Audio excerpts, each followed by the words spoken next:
Dios es bueno con nosotros. Su misericordia es para siempre. Por su bondad no hemos sido consumidos. Abrimos nuestras Biblias en el libro de Génesis, capítulo 32.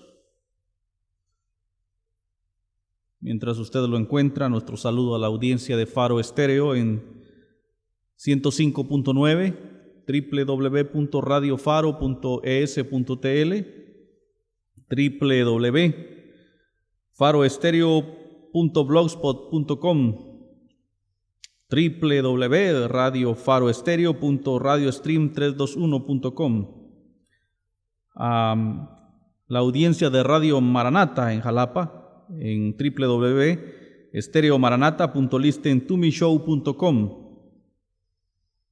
a la audiencia de Radio Visión en Santa Catarina Mita, Jutiapa en 106.9 del FM, a la audiencia de Radio Dios de Pacto en Jersey, Estados Unidos en www.diosdepacto.net y www.radiodiosdepacto.com, a la audiencia de Radio Visión en 101.1 en San Pedro Sula, Honduras, a la audiencia de Radio Manantial de Vida 89.3 FM en Pueblo Nuevo, Esteli, Nicaragua, a la audiencia de nuestro canal de YouTube, Dios les bendiga, a los hermanos que nos han de escuchar a través del canal El Buen Pastor TV, canal 5 de Porticable en San Manuel Chaparrón, Dios les bendiga, a los seguidores de Canal Cristiano Puro Evangelio de Jesús, Dios les bendiga, y a la gente de Alzatate TV, Cristo viene. Padre, te damos gracias por esta porción de la Escritura que tenemos frente a nosotros. La tenemos así, frente a nosotros, como quien se dispone a degustar de los alimentos, oh Dios. Y que en efecto este es el alimento de nuestras almas y pedimos que hoy nos sustentes con tu palabra, por tu misericordia, Señor, por tu bondad, por la necesidad que hay en nuestros corazones de llenarnos de ti, Señor.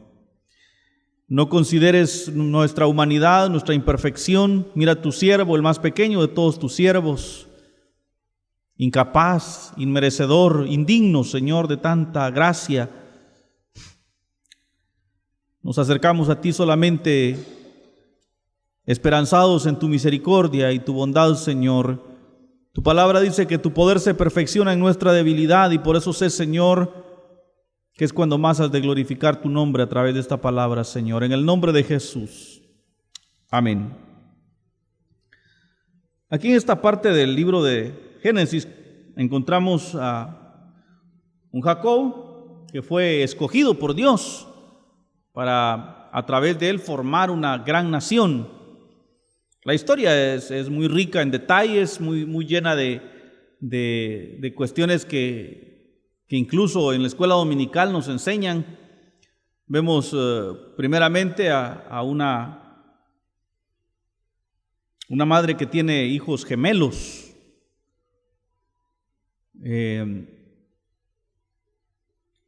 Hijo de Isaac, Jacob nace con un hermanito gemelo llamado Esaú.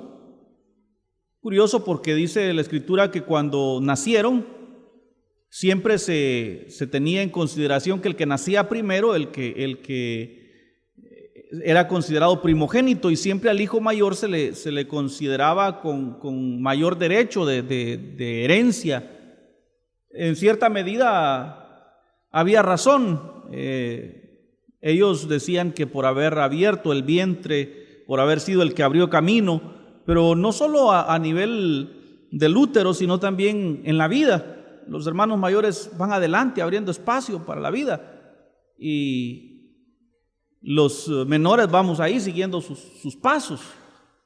Resulta que al momento de nacer la preocupación era quién nace primero, eran gemelos. Y dice la Escritura que nació Jacob agarrando el carcañal del hermano. Como quien dice, nacimos juntos. También dice que Esaú sacó la manita primero y le pusieron un cordoncito rojo para que se supiera quién era primero. Pero desde ahí había contienda, había un pleito entre estos dos hombres, Jacob y Esaú. Transcurridos los años, se da esa historia que tanto se nos cuenta en la escuela dominical, de aquellos jovencitos que se dedicaban uno a la cacería y el otro que le gustaba la cocina. No dice que era gay, dice que era chef, que le gustaba la cocina. Algunos aseguran que Esaú era un hombre malo y sanguinario y que cuando regresó del campo había matado hasta gente. Mira, hay gente que se hace unos sus inventos. En cuanto a la Biblia, yo creo que nosotros debemos de ser muy apegados al texto bíblico. El texto bíblico dice que Esaú salió de cacería y cuando volvió traía mucha hambre y le dijo a su hermano: ¿no hay algo en la cocina? Y este le dijo: sí hay, pero no te doy. Y de plano era un olor así agradable en la cocina. Cuando uno tiene hambre, aunque sea el pollo quiche de ahí el mercado, uno siente rico el olor, ¿va? Esaú tenía hambre y le pidió de comer a su hermano y le dijo: no, le dijo, a menos que me vendas tu primogenitura. Y Esaú medita y dice: pero ¿qué es eso de la primogenitura? Yo nací primero, él nació después. Está bien, digamos que vos naciste primero. Le restó importancia a ese derecho, a ese privilegio que él tuvo de nacer primero. Se dice que hizo mal al vender su primogenitura, que menospreció la bendición, una cantidad de basura que le arriman a Esaú.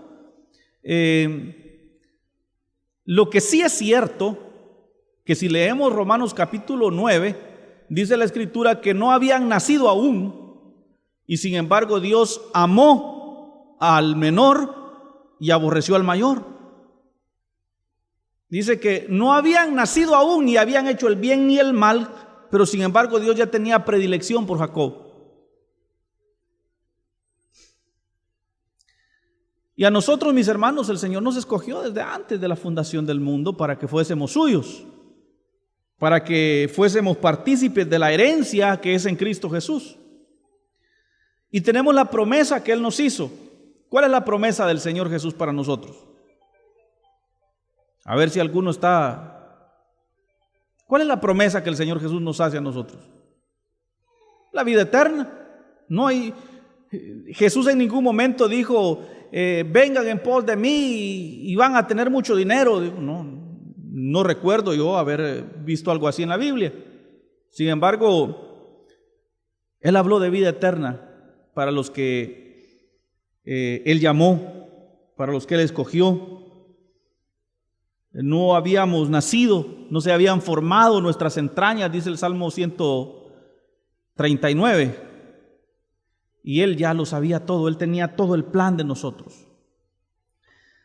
Pues resulta que, pasado el tiempo, Isaac está viejo y a punto de morir y dice: hay que darle su bendición a cada uno, su herencia a cada uno. Y dijo: llámenme a Esaú, que es el mayor, le voy a dar la bendición.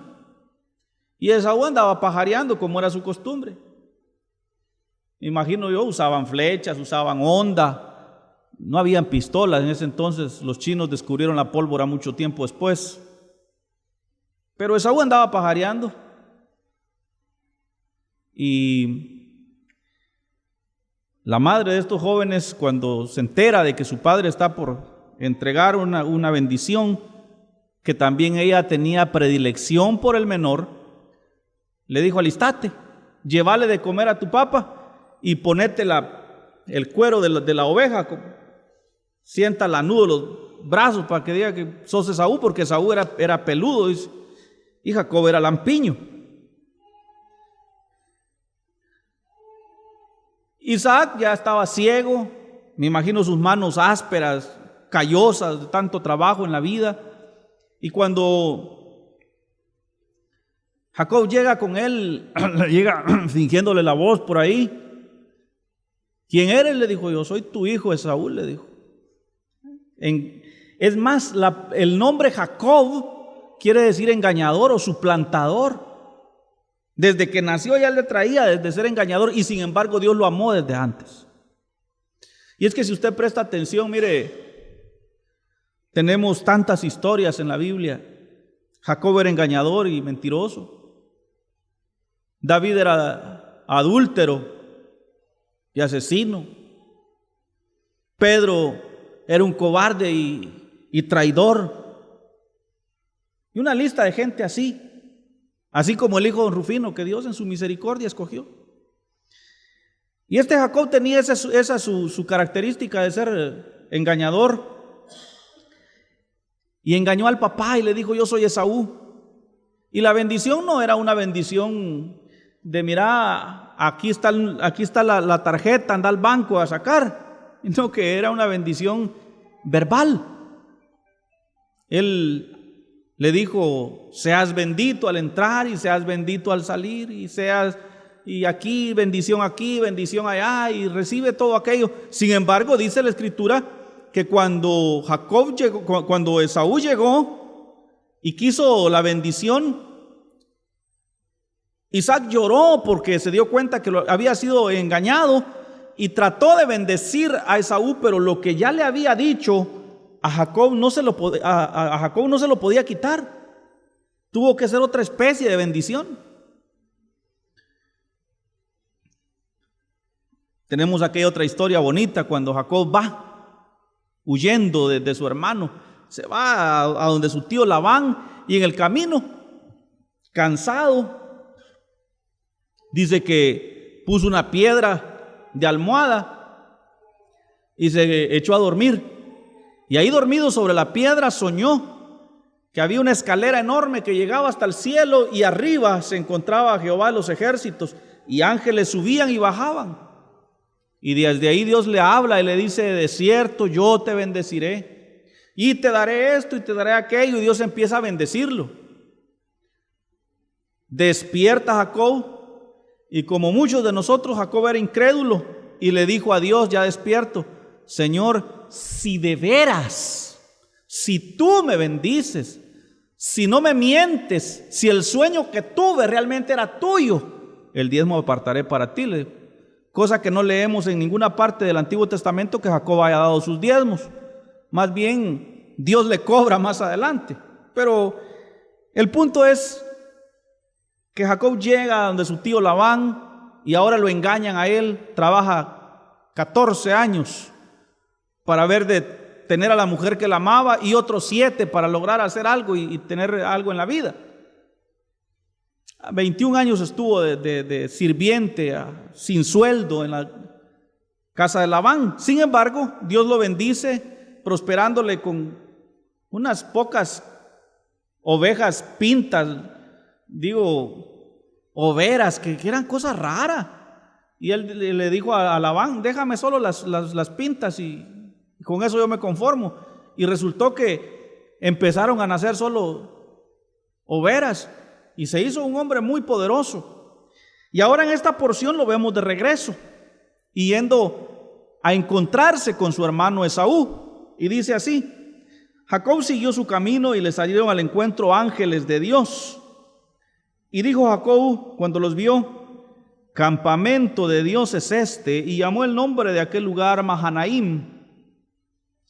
Y envió Jacob mensajeros delante de sí a Esaú su hermano, a la tierra de Seir, campo de Edom, y les mandó diciendo: así diréis a mi señor Esaú: así dice tu siervo Jacob, con Labán he morado y me he detenido hasta ahora, y tengo vacas, asnos, ovejas, y siervos y siervas, y envío a decirlo a mi señor para hallar gracia en tus ojos.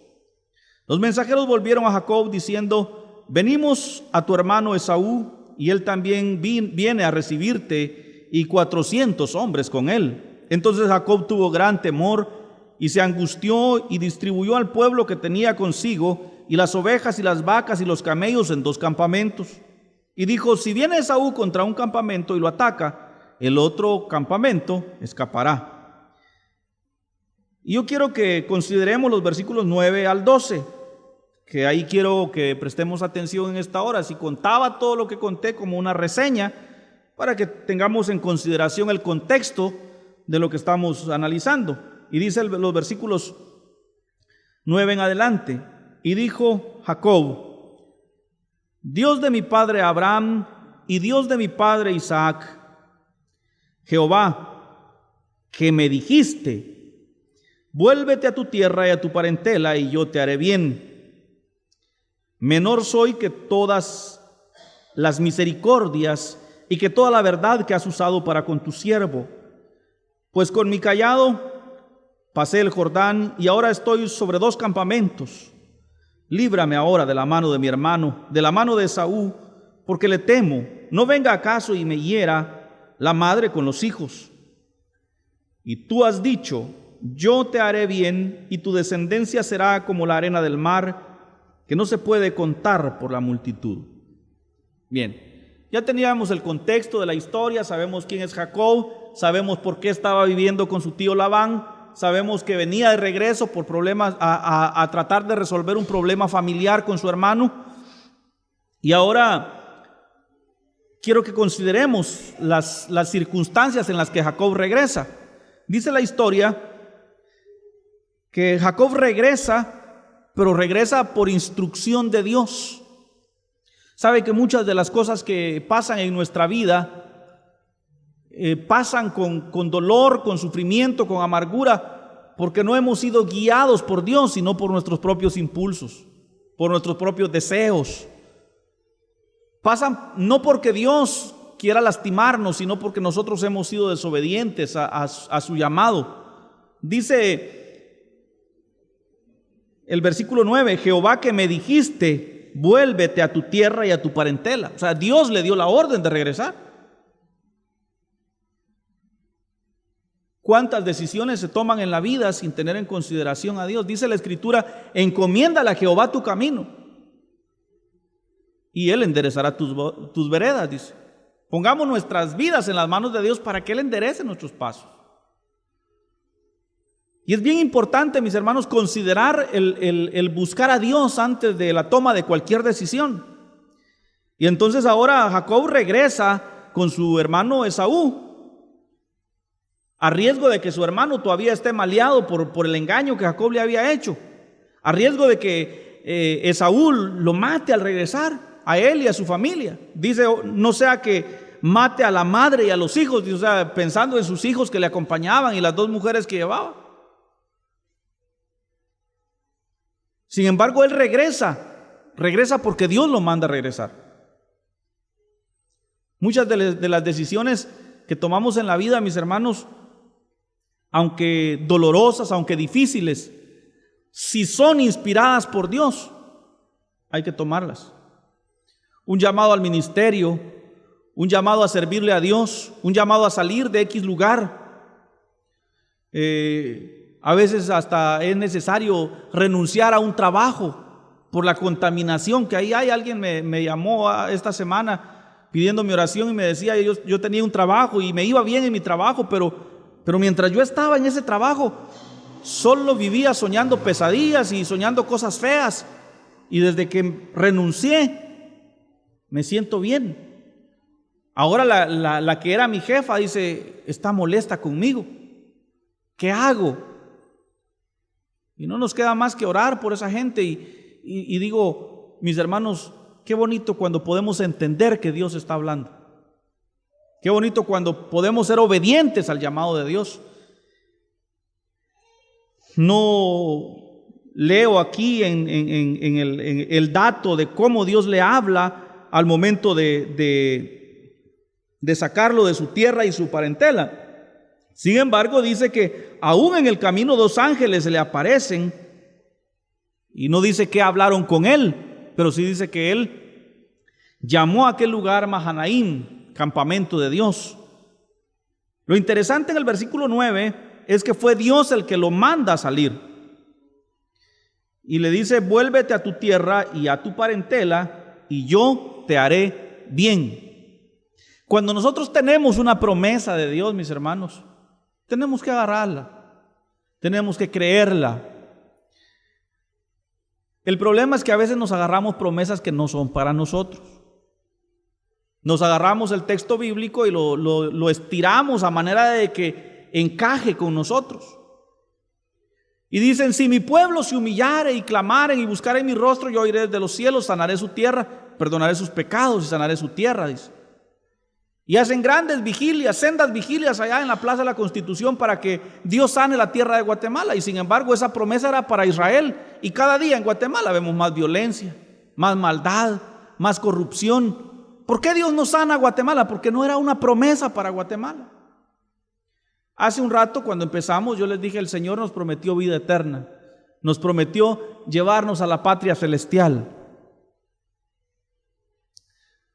Los mandamientos de Dios para nosotros, los que creemos y le amamos, los que hemos sido salvos por gracia, no son una imposición ni una regla difícil de llevar. Los mandamientos de Dios para nosotros son un consejo de amor de nuestro Padre. Para el legalista, la ley y el cumplimiento es una imposición, una regla aversiva que lastima y que obliga y que hiere. Para el que es salvo por gracia, las reglas de Dios son un consejo de su gracia y de su amor para que nos vaya bien. A Jacob le dijo, vuelve a tu tierra y tu parentela y yo te haré bien. Versículo 10. Menor soy que todas las misericordias y que toda la verdad que has usado para con tu siervo. Pues con mi cayado pasé este Jordán y ahora estoy sobre 2 campamentos. Versículo 10 nos habla de una actitud de humildad y de reconocimiento de los pecados de Jacob. Dice, soy menor, o sea, no merezco las misericordias y la verdad con que has actuado conmigo. Él reconoce que era mentiroso, que era falso.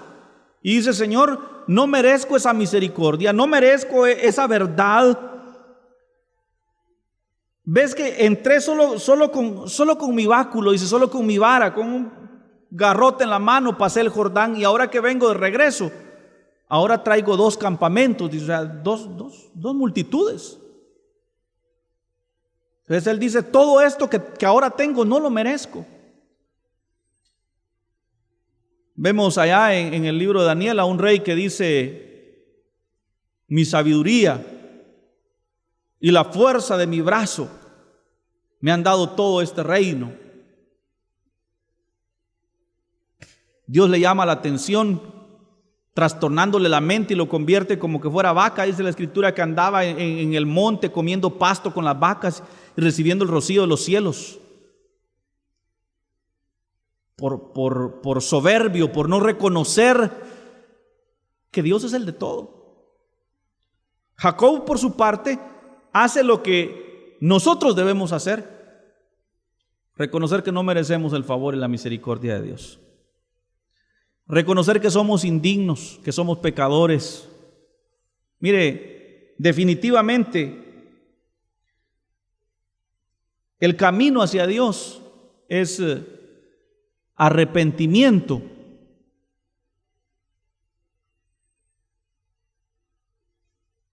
¿De qué me voy a arrepentir? Si yo soy buena gente, yo no le hago mal a nadie. Si no les hago mal, si no les hago bien, pues tampoco les hago mal. Dice, yo no necesito. Dice, yo soy mejor que muchos evangélicos. Chis, el hijo de don Rufino. Pero sin arrepentimiento no puede haber perdón de pecados.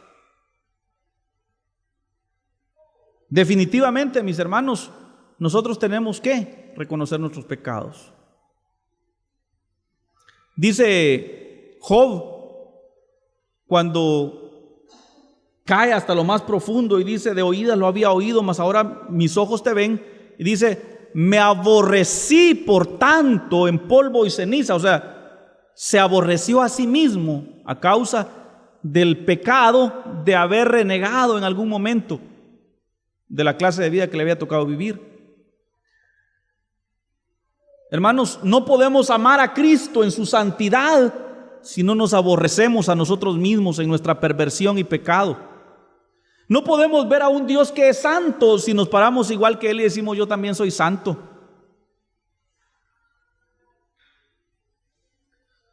Jacob reconoce y dice: mayor es tu misericordia y tu verdad de lo que yo merezco.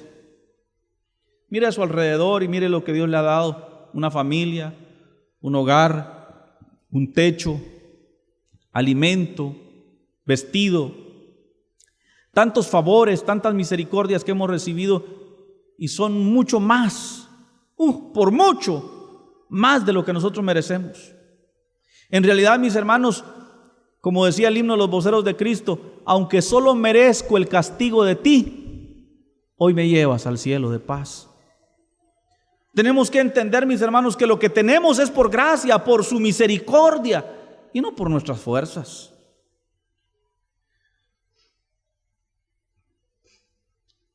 Versículo 11: líbrame ahora de la mano de mi hermano, de la mano de Esaú, porque le temo. No venga acaso y me hiera a la madre con los hijos. Y hasta en el versículo 12, mis hermanos, encontramos una actitud de fe ante la promesa de Dios. Y le dice Jacob a Dios: tú has dicho, yo te haré bien. Esta es la única manera, mis hermanos, en la que podemos vencer al Señor por la oración. Podemos recordarle humildemente lo que Él ha dicho. Cuando usted se siente débil, flaco espiritualmente y siente que no puede más seguir adelante, dígale al Señor: tú me prometiste vida eterna, y aunque yo soy débil, tú me vas a cumplir. Nuestro Dios es fiel y jamás faltará a su palabra, ni dejará sin cumplimiento su palabra. Sin embargo,